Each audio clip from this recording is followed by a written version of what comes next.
Thank you, ladies and gentlemen, for being with us today. I have with me our State Attorney, Brian Haas, and we also have representatives from the Lakeland Police Department, two of our Assistant Chiefs, and also Major Colson from the Sheriff's Office, as we give you an initial briefing. Now, understand this is really a 30,000-foot briefing that we're going to provide this morning because we are still early into this scene. It was an active scene up until about 45 minutes or an hour ago. Here's what we know. Last night at about 7:30, we received a suspicious vehicle person call, and we received that call on North Soakham Loop Road, which is north of the city of Lakeland and in the unincorporated area. We had a deputy respond where we talked to the lady who said that she noticed this suspicious vehicle parked beside Soakham Loop Road, and there was a strange person in it who said, "God sent me here to speak with one of your daughters." So upon our arrival, which was only 6 minutes, the vehicle was not here. The suspect was not here. We spent the next 20 plus minutes scouring the area. Of course, it's Saturday night, it's a busy evening, and we did not find the vehicle at all. So now let me fast forward to about 9 hours later. It's about 9:30 in the morning, 9 hours later, it's about 4:30 in the morning. One of our lieutenants is about 2 miles away at the intersection of Highway 98 North and Duff Road on another call, and hears 2 volleys of automatic gunfire in this direction. So he's actually west of the scene, about 2 miles away. Well, as you can well expect, early in the morning when it's very quiet, sound travels. He immediately notified his deputies to respond to the area, and within the same few seconds we began getting 911 calls of an active shooter. We have an active shooter protocol. When we drop an active shooter protocol, everyone responds. The nearest municipality was the city of Lakeland, the Lakeland Police Department, who are our colleagues and our friends and our partners. They immediately sent all of their resources as well as all of the resources that we had in the surrounding districts. Here's what we found when we arrived. As we tactically approached the area, there was a truck on fire and there was a popping noise in the front yard. Our deputies also noticed these breakable lights that were lining the path from the road up to the house. And at that moment in time, as we approached, we saw an individual totally outfitted in body armor and looked as if he was ready to engage us all in an active shooter situation, but we didn't see a firearm. Now understand, we're way out in the country area, so it's not unusual to see people in camo. But he was garbed up, and it appeared that he had bulletproof vests on, and he immediately ran back into this house. We didn't know who he was. We didn't see a gun. At that moment in time, we heard another volley and a woman scream and a baby whimper. Our lieutenant tried to make entry into the front of the house, and it was barricaded. He ran around to the back of the house. They made entry and met the person, and a gunfight ensued. The suspect shot at our lieutenant. Our lieutenant returned fire and backed out of the house. Responding units then directed gunfire to get 3 deputies out of the way that were pinned down by gunfire back through the front of the residence. At that moment in time, everything went silent. Air support was up. Our helicopter saw a suspect coming out with his hands raised, and we took him into custody. he was shot one time. We handcuffed him. Lakeland police threw him into their car, raced him from the scene here to the staging area for EMS and fire. He was then rushed to Lakeland Regional. At Lakeland Regional, while being treated, he jumped up and tried to grab the Lakeland police officer's gun, and they had to fight with him again in the emergency room. Once again, we got him tied down. They gave him medication to render him unable to fight any longer, and they continued to treat him. During this period of time, we're telling the people to come out, and what we find as we enter, upon hearing sounds, we find an 11-year-old child shot multiple times. She was alive. We immediately transported her to the fire and EMS zone, and she was airlifted to Tampa General, where, as I understand, she is in surgery at this time. We feared that there was going to be booby traps there because of what we saw.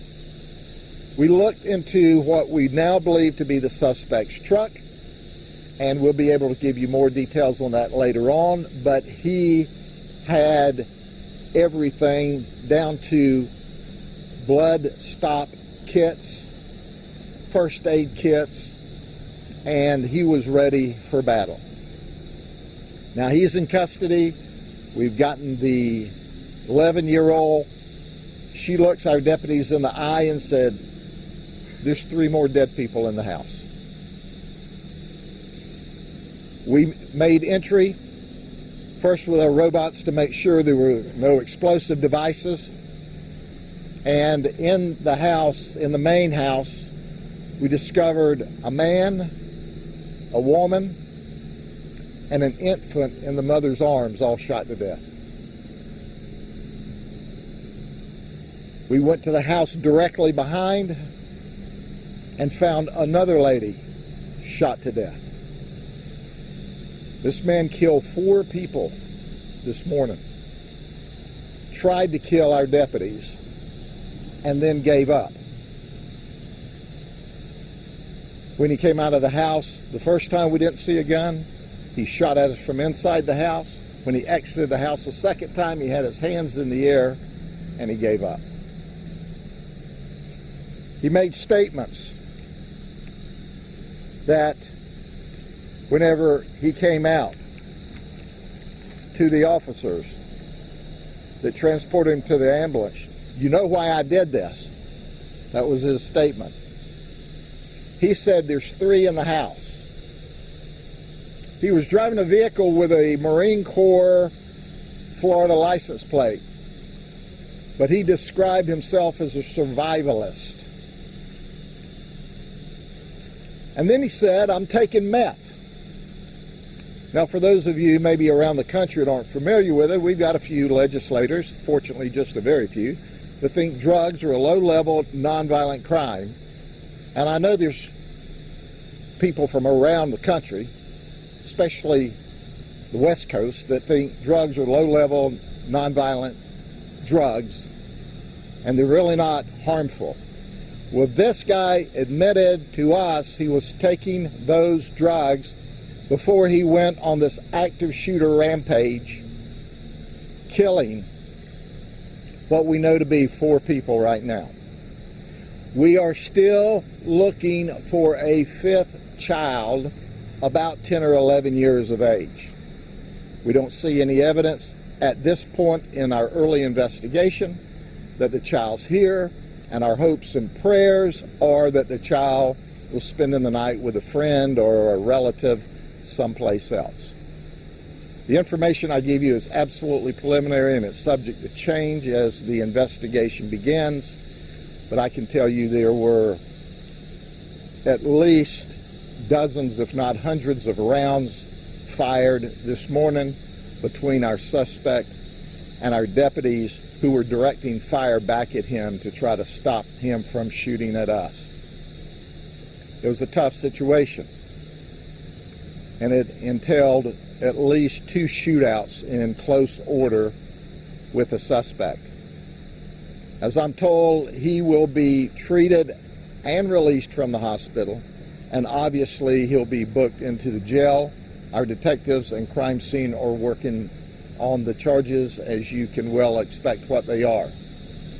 Our thanks go out to our state attorney, Brian Haas, who's going to speak next, and certainly the Lakeland Police Department, our colleagues and friends, because this is what we do. We have a county-wide protocol. We have a county-wide protocol where when there's an active shooter, whether with the police department, the state, we had Florida Highway Patrol here, we all go to the scene. We trained this and we executed it. But who in the world would ever expect to have an active shooter in a neighborhood at 4:30 on a Sunday morning? And I'm just told that the other child has been located alive, well, and someplace else. So that's great news for all of us. Was the other child supposed to be at the house? I have no idea. Mr. Haas? Thank you, Sheriff. Good morning, everyone. This is a horrific incident. Our community and many families are hurting this morning. We are committed to working closely with law enforcement to getting to the bottom of this. I know there are a lot of questions, more questions than answers at this point. But the bottom line is we're all going to work together. We're going to provide support to the families of these victims. And we want answers, certainly, but we're going to get justice for the victims and for our community. So we appreciate all of the questions and interest. There are a lot of things we just don't know at this point, but we'll be in this to the end. Thank you. We also have Sam Taylor, who's Assistant Chief of Police in Lakeland. He and Assistant Chief Pacheco are here. I want to tell you before anybody starts asking questions why the Chief of Police is not here. He's home quarantining with COVID, okay? We didn't want him here. He was ready to get out of bed and show up. We said, no, we're good. These guys are the best, and they got it. So, Chief? Thank you, Sheriff. Morning, Sam Taylor. Thank you guys for coming out. As the Sheriff and Brian said, this is a very active situation. What we're telling you now may change in an hour or a couple hours. The basics you have, and we're confident in the information that the Sheriff just gave you. Obviously, as he said, he'll update you a little bit later on as the day goes on. But this was a very active situation. As you can imagine, as the Sheriff indicated, there was an ongoing gun battle when the officers arrived.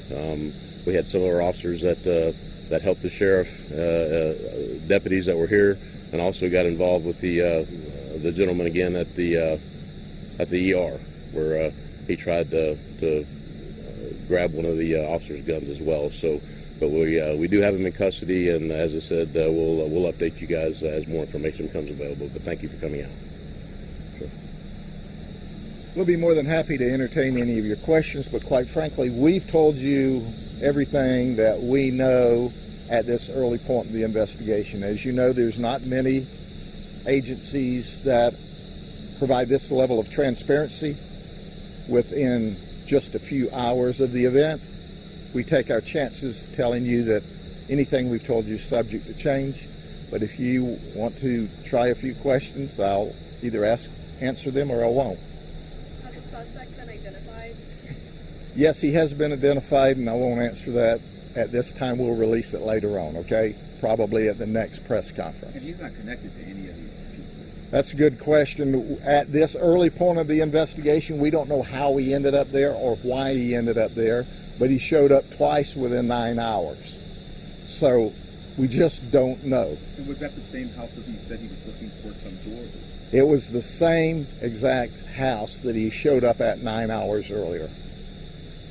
Are you able to share if he had a criminal background? I will be ready to share his criminal background with you at the next briefing. I can tell you that as far as we can tell at this moment in time, he's not from this county or this city area.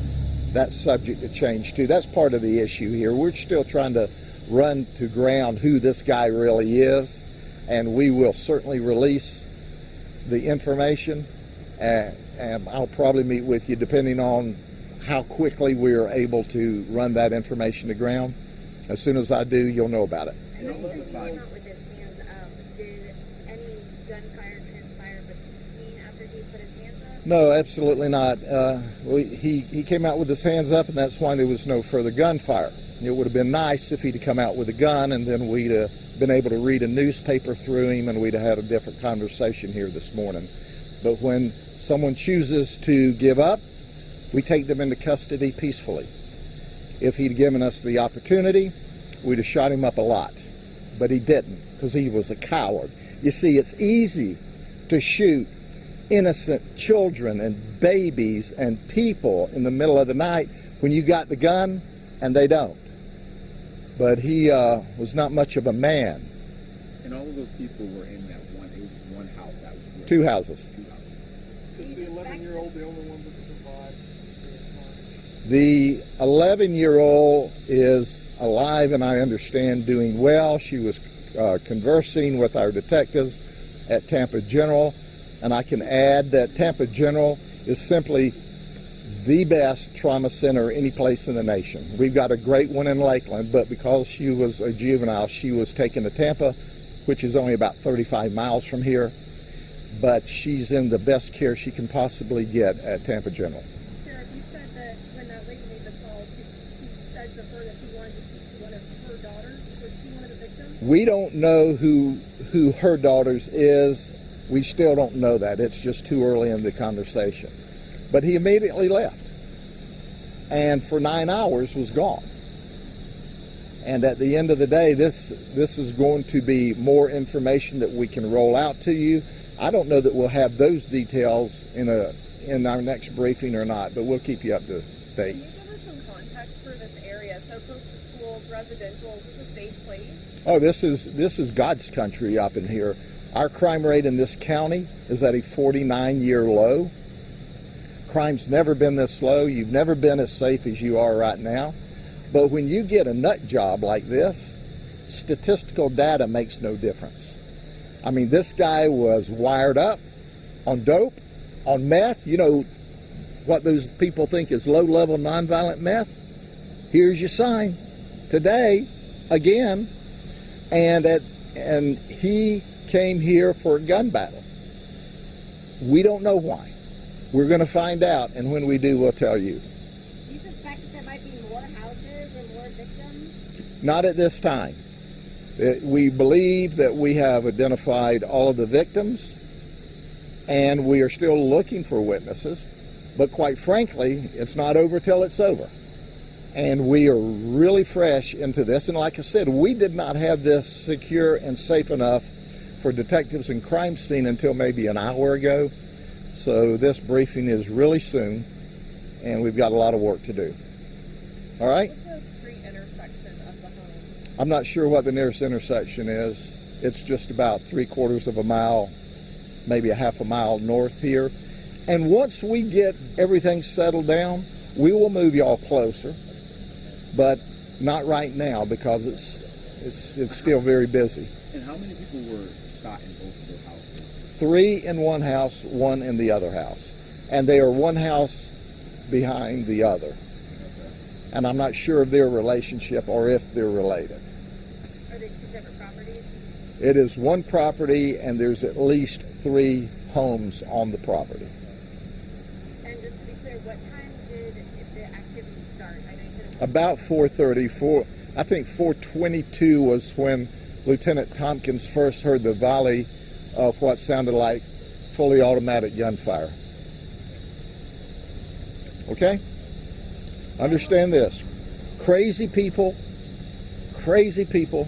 with guns are dangerous. Good people with guns keep crazy people with guns at bay. And our deputies and police officers were the good people with guns tonight. Or this morning, early this morning, during the night. Thank you very much. Take care.